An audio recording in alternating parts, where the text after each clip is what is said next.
Même si rationnellement, tu sais que tu dois garder le cap avec tes placements, la journée où il arrive un événement qui est malencontreux puis que ton portefeuille recule, c'est ton instinct de survie qui embarque puis tu dis hey, je dois faire quelque chose. Ouais.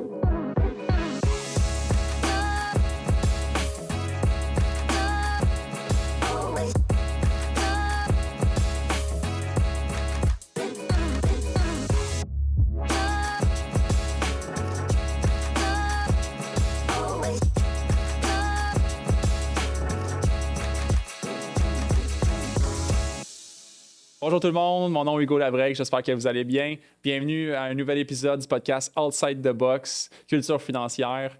Aujourd'hui, mon invité Michel Villa. Comment ça va, Michel? Ça va très bien, Hugo. Merci beaucoup de m'avoir invité pour une deuxième fois. Bien, ça me fait vraiment plaisir. Je ne sais pas si on va utiliser... Tu as fait un intro aussi pour le deuxième épisode pour moi. Tu as mentionné que t'es mon premier invité, j'avais pas trop d'amis, puis j'apprécie que tu sois venu. J'ai été vers la personne qui a la même coupe de cheveux que moi en partant, Yes! Fait que je m'étais dit aussi charismatique, on va frapper fort pour notre première fois. Merci de briser la glace avec moi. Première journée, on a enregistré un épisode auparavant, on en fait un autre aujourd'hui. J'apprécie vraiment que tu sois venu.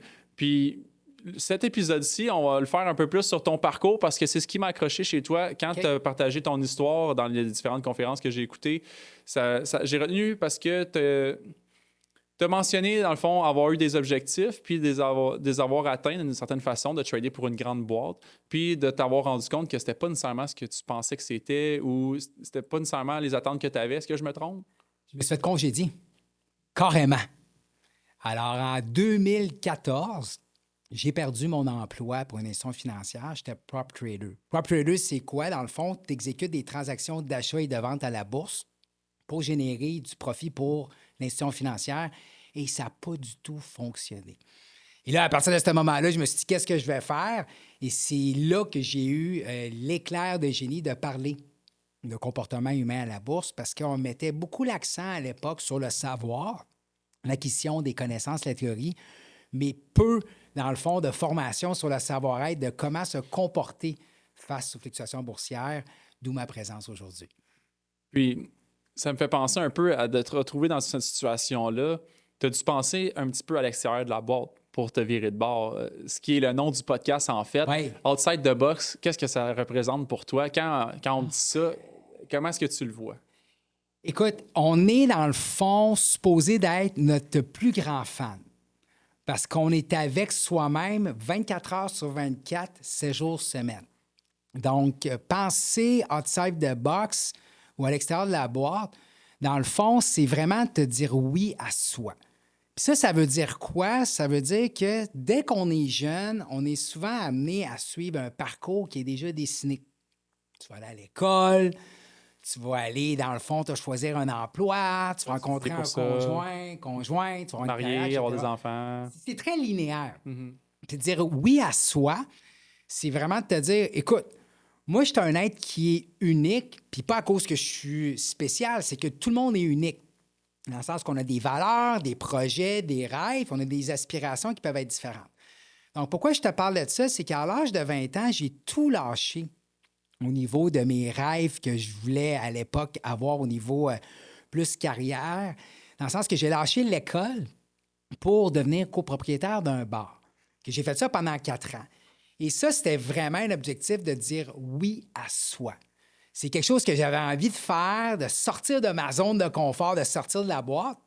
Mais à l'époque, c'était pas nécessairement une décision que tout le monde acceptait ou les gens donnaient des conseils de dire écoute, c'est une bonne idée. Oui, puis surtout les gens que t'aimes qui t'entourent parce qu'ils veulent ton bien aussi. Oui, parce qu'il y a toujours une intention positive là-dedans. T'sais, on prend des conseils puis on se dit pourquoi tu me dis ça? Mais au final, la personne, elle veut souvent te protéger ou t'éviter de tomber dans certains pièges. Donc oui, je suis tout à fait reconnaissant.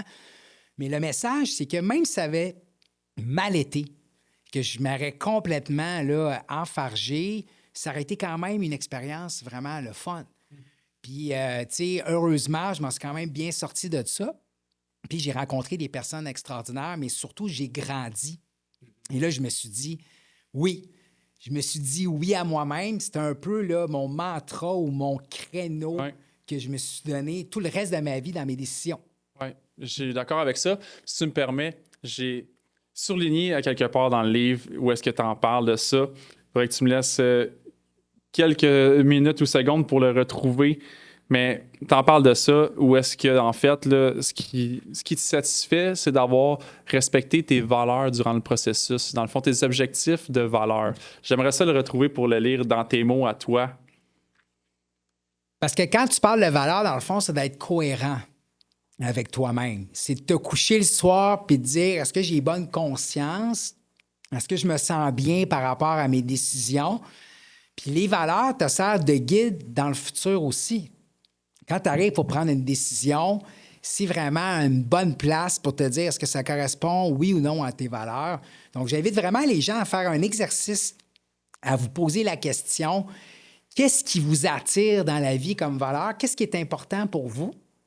Et dans le fond, d'orienter vos choix de vie puis vos décisions par rapport à ces valeurs-là. Puis ça peut être aussi par une approche d'élimination. Moi, pour moi, je me suis senti outside the box quand j'ai réalisé à quel modèle j'appartenais pas. Oui. C'est ce qui m'a permis, dans le fond, d'identifier mes valeurs. Puis j'ai retrouvé le moment que je voulais trouver à la page 109 où est-ce que t'expliques en fait là, que ça s'est pas nécessairement passé comme tu prévoyais dans une transaction.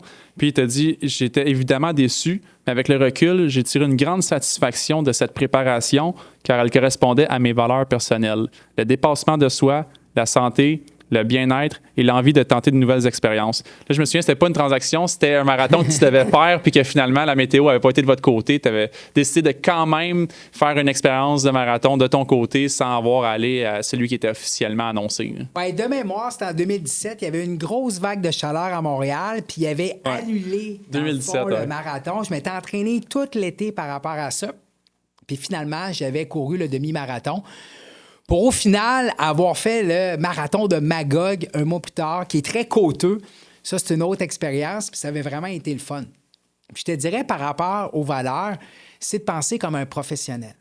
Tu sais, penser comme un professionnel, c'est tu te lèves le matin, puis des fois, ça ne te le tente pas d'aller courir dehors, de répondre nécessairement à une demande d'un client ou de faire là, les bouchées doubles pour remettre un dossier à temps. Puis là, tu te dis, un professionnel ferait quoi?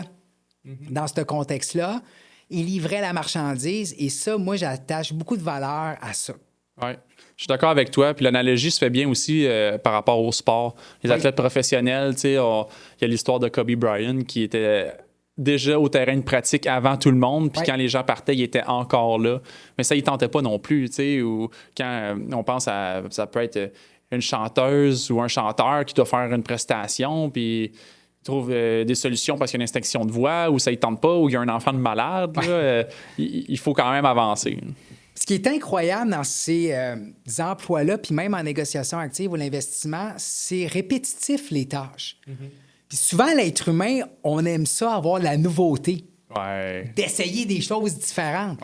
Mais ces gens-là doivent répéter les mêmes actes, les mêmes exercices à tous les jours de façon continue. Et ça peut être plate en chaud temps, comme on dit. Donc, dans un contexte de dire « je pense comme un professionnel », c'est d'accepter ça. Puis comme disait, je pense, Mohamed Ali, j'ai détesté tous mes entraînements, mais j'adore être champion du monde. C'est donc, très bien. C'est de regarder dans le fond, c'est quoi mon objectif, puis de mettre les yeux sur la balle, comme on dit, en te rappelant pourquoi tu le fais. Et quand tu te poses la question pourquoi tu le fais, là, tu le fais en fonction de tes valeurs. Donc, dans le temps que j'ai décidé d'être copropriétaire d'un bar, je l'ai fait pour le thrill d'essayer quelque chose, de sortir un peu du cadre. Puis, à quelque part, ça m'a comme donné confiance. Puis, quand tu atteins un objectif, peu importe l'objectif, as-tu remarqué que ça fait un effet domino pour les autres? Ça vient affecter positivement un paquet de facettes de ta vie. Puis, au final, j'avais déjà lu un moment où on avait fait des entrevues avec des gens en fin de vie. C'était une infirmière, je pense que c'est Bronnie Ware. Puis elle avait posé la question aux gens, c'est quoi vos plus grands regrets? Et le regret numéro 1, as-tu une idée, c'était quoi? C'était de ne pas avoir essayé des trucs qu'il aurait voulu ou de ne pas avoir pris les risques. Ça ressemble à ça. J'ai pas eu le courage de vivre la vie que j'aurais voulu vivre. C'est profond quand même, hein? Quand tu n'as pas de temps à récupérer, là, ça donne encore plus de sens à pourquoi est-ce que tu te lèves le matin pour faire ça. Oui, c'est pas tout à fait égocentrique de vraiment te mettre au centre de ta vie, de te privilégier parce que tu peux réaliser plein de choses pour un paquet de monde. Puis moi, je pense que c'était Jeff Olson dans The Slight Edge qui disait sais-tu combien il y a de personnes qui vont pleurer à tes funérailles en moyenne? Et la réponse, t'as connais-tu? Non. 4. Wow! En moyenne, là. Wow! Donc, au final, quand tu te poses une question de dire c'est une bonne idée que j'ai, les gens vont-tu aimer ça, je vais-tu avoir l'approbation sociale? Casse-toi pas la tête. Ben, peut-être aussi dans l'approbation sociale, on cherche la validation aussi. Absolument. C'est un peu, tu sais, moi, je prends des décisions par moi-même quand je fais des grandes décisions d'entreprise comme une acquisition ou quelque chose comme ça. J'ai pas de rôle masculin. J'ai grandi avec ma mère monoparentale. Et des fois, je me rends compte qu'on dirait que je recherche un peu cette validation-là. Mon instinct, mon intuition, je le sais, c'est quoi ma décision que je dois prendre, mais on dirait que je vais aller vers les gens que j'ai confiance pour demander leur validation. Tu sais. Puis quand on a fait le logo du podcast, là, j'avais 9 logos différents. J'ai demandé à plein de gens lequel qu'ils préféraient. Mais j'ai juste écouté ceux qui disaient le même que moi. Ça s'appelle le biais de confirmation. Exact. Le biais de confirmation, c'est qu'on s'attarde à l'information qui vient confirmer, dans le fond, ce qu'on recherche. Donc, quand les gens ils ont dit « moi, j'ai fait mes devoirs, j'ai lu des rapports de recherche », mais est-ce que tu as lu, dans le fond, toute personne qui adhère à ta philosophie de pensée? Donc, le fait que tu as parlé de ça, c'est excellent. Moi aussi, d'ailleurs. Ouais, hein? Mais depuis qu'on est tout petit, on a besoin d'aide des autres. Ouais. L'être humain est un animal social. Oui, on a besoin de relations interpersonnelles, mais on a besoin d'aide. Dès que tu sors du ventre de ta mère, tu as besoin de tes parents pour te nourrir, etc. Mais après ça, tu as besoin de professeurs, tu as besoin d'amis, tout ça. Donc, on est constamment dans un contexte où on est positionné avec d'autres gens, puis on a besoin d'aide. Puis, on parlait dans le premier épisode de l'importance de la chance. Donc, pour ceux et celles qui disent « non, moi, j'ai pas eu besoin de chance », fais l'exercice suivant. Si tu gagnes un prix pour ta contribution que tu as faite dans une industrie ou juste pour ta belle carrière, qu'est-ce que tu vas faire quand tu vas être sur la scène de ramasser ton prix? Tu vas remercier les gens qui t'ont aidé. Exact. Tout le monde a un coup de main à quelque part, que ce soit le contexte économique, la personne qui te réfère. Même l'environnement. Le fait que je t'ai invité à ton balado, là, c'est sûr que je deviens une rockstar demain matin. Là. C'est sûr. En fait, c'était ça ou c'était rien, en fait. C'était ça l'entente. Donc, vous pouvez vous abonner, laisser vos opinions en commentaire, aller suivre Michel, puis vous procurer son livre Pile et Face que je recommande. Je le plug pour une deuxième fois dans un autre épisode. Gentil, je l'ai vraiment apprécié. Il se lit super bien. Surtout, moi, je lis souvent en anglais, puis de lire un ouvrage en français. D'ici, je pense que ça vaut vraiment la peine de le faire. Allez vous chercher ça. J'ai dit good, comme en anglais. Mais c'était important de le faire en français parce que, j'ai pas réinventé la roue. Le comportement humain à la bourse, ça existe depuis plusieurs années. C'est des mouvements qui viennent vraiment d'Europe puis les États-Unis avec Daniel Kahneman, qui est reconnu comme étant un peu le père là, de la finance comportementale, qui est l'étude du comportement humain à la bourse. Mais tu as Richard Taylor qui a remporté, dans le fond, le prix d'économie, le prix Nobel d'économie qui s'attarde au comportement humain. Moi, ce que je ne comprenais pas, c'est pourquoi au Québec, on n'en parlait pas autant de ça. Et ça, là, c'est en 2015 que je me suis lancé à mon compte. Mais heureusement, Hugo, aujourd'hui, on en parle davantage de tenir compte de la gestion des émotions. Donc, c'est vraiment là, super que les gens en parlent. Mais les gens sont quand même surpris, quand je rencontre des clients, comme par exemple 2022, où est-ce qu'on a fait des choix pour le long terme, un horizon de placement de 10 ans et plus. Là, les gens m'appelaient et ils me disaient là, qu'est-ce qu'on fait? Qu'est-ce qui se passe? As-tu entendu aux nouvelles? Puis tout ça. Puis quand je leur disais ben on fait rien, là, ils se demandaient là, qu'est-ce qui se passait. Ils voulaient du changement. Là, puis ben c'est ça qu'on fait. Puis on a fait des choix pour le long terme, puis on reste comme ça. Là, on continue, puis on tient le cap. Là. Et tu as 2 éléments. Tu as l'instinct de survie. On parlait dans le fond que le premier objectif du cerveau, c'est de te protéger. Donc, même si rationnellement, tu sais que tu dois garder le cap avec tes placements, la journée où il arrive un événement qui est malencontreux puis que ton portefeuille recule, c'est ton instinct de survie qui embarque puis tu dis hey, je dois faire quelque chose. Puis on avait fait une étude, je ne sais pas si tu es fan de soccer. Je vais garder mon opinion. J'aime le jouer avec les enfants. OK. Mais écoute, y a-tu une job plus plate que d'être gardien de but au soccer? Tu sais, ton objectif, dans le fond, c'est de défendre un filet qui est énorme. Énorme. Puis tu as un ballon qui voyage peut-être au-dessus de 100 km/h. Donc, il y a le concept, dans le fond, qu'on appelle un penalty, qui est un tir de punition. Dans le fond, on insère le ballon à une dizaine de mètres du gardien de but. Et là, le gars ou la fille s'élance et là, tu prends un bar. Donc, ce qui est vraiment intéressant, c'est qu'on réalise que le ballon est tiré une tiers du temps au centre. Mais jamais dans 100 ans, tu vas avoir un gardien de but qui va rester au centre. Non. Parce que tu as l'air fou. Que ça aurait l'air, oui. Dans un stade de 100 000 personnes que tu n'es pas bougé. Ouais. Donc, l'objectif de faire un effort, ça satisfait parce que les gens vont pouvoir dire, sais-tu quoi? J'ai donné le meilleur de moi-même. Donc, à la bourse, souvent, la meilleure stratégie, c'est de ne rien faire.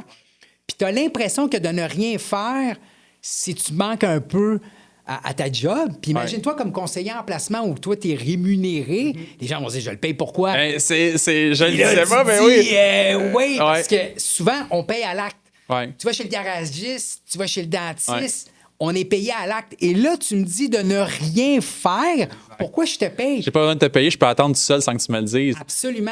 Donc, à la bourse, il y a un adage qui dit que la bourse, dans le fond, c'est facile, mais c'est pas simple. Dans le sens que les règles du jeu sont quand même faciles à comprendre. Ouais. Tu vas acheter ici pour vendre plus haut, Ouais.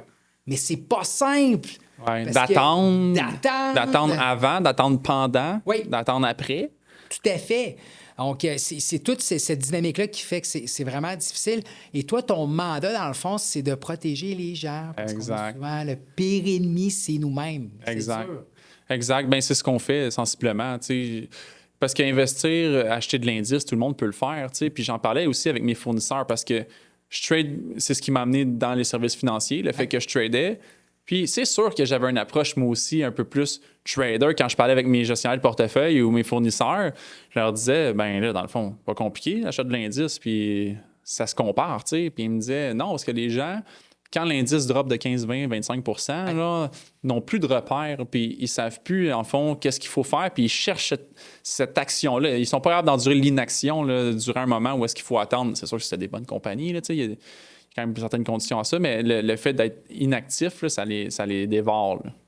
Oui, puis c'est vraiment contre-intuitif. Puis juste une bonne analogie par rapport à ça, si tu te fais prendre dans un sort mouvant, tu sais, on a tendance à vouloir se débattre, mais la meilleure stratégie, c'est vraiment de se mettre sur le dos puis de remonter à la surface. Donc, c'est complètement contre-intuitif. Mais combien de gens tombent dans le piège parce que c'est ton instinct de survie de vouloir faire de quoi? Donc, ça prend vraiment une bonne gestion émotionnelle. Puis la meilleure façon pour réduire le stress, c'est la préparation, d'où le concept de pré-mortem. Le concept de pré-mortem, c'est que souvent, on va faire un post-mortem. Donc, après nos épisodes de balado, tu vas t'asseoir avec des gens. C'est-tu intéressant? Qu'est-ce qu'on pourrait améliorer, etc. Le pré-mortem, c'est l'inverse. Qu'est-ce qui pourrait arriver vraiment de pire durant le balado? Puis comment qu'on peut mitiger ça, dans le fond, de réduire le risque. Donc, le pré-mortem à la bourse, c'est de dire, regarde, ça, là, c'est le rendement boursier que tu as sur une longue période de temps. Entre-temps, là, ça va fluctuer, ce qu'on appelle la volatilité. Qu'est-ce qu'on fait si le marché boursier perd 25 de préparer le terrain d'avance, tu fais signer le client, tu prends un engagement avec lui, puis quand ça brasse, tu ressors la feuille. Exact. Tu dis, hey Jacques, tu te souviens qu'on a jasé ensemble il y a 2 ans, là? Je te parlais que ça serait volatile. Qu'est-ce qu'on ferait? Voici le plan d'action. Donc là, le client, il y a une certaine distance psychologique parce qu'il n'y a rien de pire que d'avoir le nez dedans. Puis de dire, gars, Jacques, c'est toi qui as signé ça il y a 2 ans, puis tu étais d'accord avec ça. Y a-tu des éléments qui ont changé dans ta vie? Et là, on n'est plus enclin à adopter le plan de match. Oui, puis on la voit, la différence. Moi, dans la mesure du possible, je dis à tout le monde, je veux leur parler à chaque année. J'appelle tout le monde à chaque année, faire un petit update, comment ça va, puis une petite mise à jour. Puis il y en a qui l'ont jamais regardé, puis qui me disaient, ben, tu m'as dit que c'était pour le long terme, tu m'as dit que ça allait faire ça. Dans le fond, j'ai pas besoin de le regarder puis de t'appeler, tu sais. Fait que, comme tu disais, dans le pré-mortem, de l'établir au départ, ça aide à gérer les attentes, puis ça permet d'avoir un meilleur processus. Le pendant, là, il est plus facile à attendre, mais pour garder quand même un petit peu d'action, on les rappelle, puis on prend un café avec eux là, pour prendre de leurs nouvelles, là, pour quand même rester présent. Bien, tu as ça, puis dans le fond, c'est rassurant de recevoir un appel. Puis, tu sais, au final, on peut pas prendre pour acquis que le client qui t'appelle pas, il aimerait pas ça que tu l'appelles. Exact. Ouais. Le fait que tu l'appelles, tu es dans un mode que j'appelle offensif. Moi, je me dis toujours, dès que le téléphone sonne, tu es déjà dans le trouble. Alors, moi, qui arrive à un événement, tout le monde appelle en même temps, mais au final, tu es plus dans un mode prévention que de guérison. Si j'arrive chez le médecin et j'ai déjà des symptômes, je suis plus dans le trouble que si je vais juste en mode prévention. Donc, juste le fait que tu appelles, la personne elle va dire « Ah, il est fin, il m'a appelé, il pense à moi, puis en passant, je vais lui parler de telle affaire. » Puis en plus, pour un conseiller en placement, ça te permet aussi de développer, que ce soit la relation, mais aussi des liens, des réseaux, références. les liens, les référencements, etc. Ouais. Donc, très bonne Oui, puis c'est ce qui m'a aussi intéressé. On fit parce que tu aimes le comportement humain, tu aimes les humains. Moi aussi, j'aime les humains parce que c'est grâce à tous les gens qui sont autour de moi depuis que. Je t'avais parlé un peu plus tôt dans mon parcours à 12 ans. Je me cherchais un emploi, puis j'étais trop jeune pour travailler. Oui. Il y a un de mes amis qui m'a dit mes parents ont une compagnie de déménagement, ça te tente, c'est rough, mais tu peux le faire. Fait que je me suis en allé déménageur avec eux. Puis là, il y a des gens là-bas qui m'ont dit Hey, mais t'es bon, tu devrais essayer de faire ça. Fait que là, je me suis ramassé sur une autre équipe. Puis après ça, je me suis trouvé un autre emploi. Puis à chaque fois que les gens m'apportaient des points positifs ou intéressants ou des nouvelles opportunités, j'avais le goût de les saisir, puis je me connais un petit peu plus sur ces gens-là. Je posais des questions, je leur demandais comment ils faisaient. Après ça, j'ai travaillé dans un restaurant, j'étais au McDo. Dans le fond, j'étais cuisinier au McDo, puis un de mes amis était serveur à Casa Grecque. Mais il y avait un gros gap là, entre son rythme de vie et le mien, là, parce que lui, il était serveur, il avait des pourboires. Là, puis il m'a dit, tu travailles dans un restaurant de pourboires. Fait que j'ai gravité autour de ça. Puis c'est un peu tout le temps comme ça. Tous les gens qui t'entourent t'amènent quelque chose, puis ça te permet d'avancer. Là, puis outside the box, si je peux dire, là, en te respectant toi et non le statu quo ou la boîte. Là.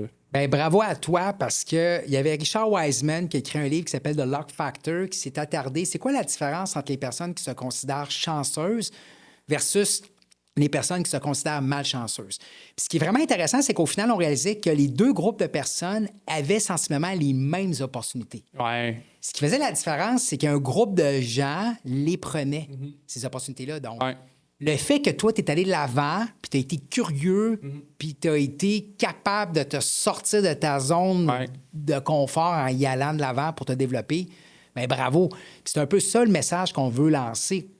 C'est que des opportunités, il y en a, mais si tu te promènes les yeux à terre avec une calotte puis des lunettes, tu t'ouvres pas aux autres, tu peux pas le voir. Alors, on a un travail à faire aussi. Là. C'est quoi dans la phrase? Là? Aide-toi et le ciel t'aidera. Exact. Oui, exact. Bien, comme j'ai pris le risque de te contacter, tu me l'avais offert. On s'était rencontrés dans un cassette de day trading, la communauté Facebook. Mais tu sais, c'est un peu comme quand on voit quelqu'un, on dit hey, on s'appelle puis on va manger, hein? On fait de quoi? Tu sais, fait que c'est de se dire, ben Michel, il y a quelque chose à dire. Je crois que les gens devraient l'entendre. Les gens méritent à te connaître. Je vais prendre la chance de lui demander. Puis s'il accepte, ben je vais avoir saisi l'opportunité. Puis dans le cas où est-ce qu'il peut pas, ben j'aurais demandé. Puis je me poserai pas tout le temps la question de dire, hey, je t'avais demandé à Michel, serais-tu venu? Tu sais? Oui, puis tu sais, l'être humain aime ça être constant au fil du temps. Si je t'avais dit oui, ça m'intéresse. Puis au final, tu me rappelles dans 6 mois, puis je te dis non. Il y a comme une incohérence en moi. L'être humain aime ça, être constant. D'ailleurs, ils disent toujours à la blague, je pense que c'est Robert Cialdini qui a écrit le livre « Influence et manipulation ». Si tu veux demander un gros service à quelqu'un, c'est quoi la stratégie? Demande-lui un petit service. Commence petit. Donc, la personne, elle te rend ce petit service-là. Tu le fais 2-3 fois. Puis là, j'ai besoin de quelqu'un pour le déménagement. Tu lui demandes. Donc, la personne, elle se dit, là, ça fait 3 fois que j'ai dit oui, là. Puis là, je suis cohérent parce que je suis une bonne personne. Et là, je vais y rendre service. Donc, on veut avoir une belle image de soi. Donc, appelle-moi pas pour ton déménagement. Ben, j'ai pas l'intention. Puis la dernière fois, on a fait l'expérience des déménageurs. Puis je le regrette pas partout. Là. Je leur ai dit, tu passeras jamais ce divan-là par la porte. Il a fallu que je le passe par le balcon. Quand ils l'ont passé par la porte, là, j'ai dit, t'es dehors. Ben, merci Michel d'être venu sur le 2e épisode du podcast. J'ai vraiment apprécié. J'espère que vous aussi, vous avez apprécié. J'espère que vous avez plein de golden nuggets que vous avez récupérés de Michel. Vous pouvez suivre Michel sur les réseaux sociaux, sur Facebook, sur LinkedIn. Vous pouvez vous procurer son livre. Puis je vous demande de mettre vos opinions dans les commentaires, de vous abonner au podcast, puis de le partager avec vos amis. Merci pour votre écoute. Passez une bonne fin de journée.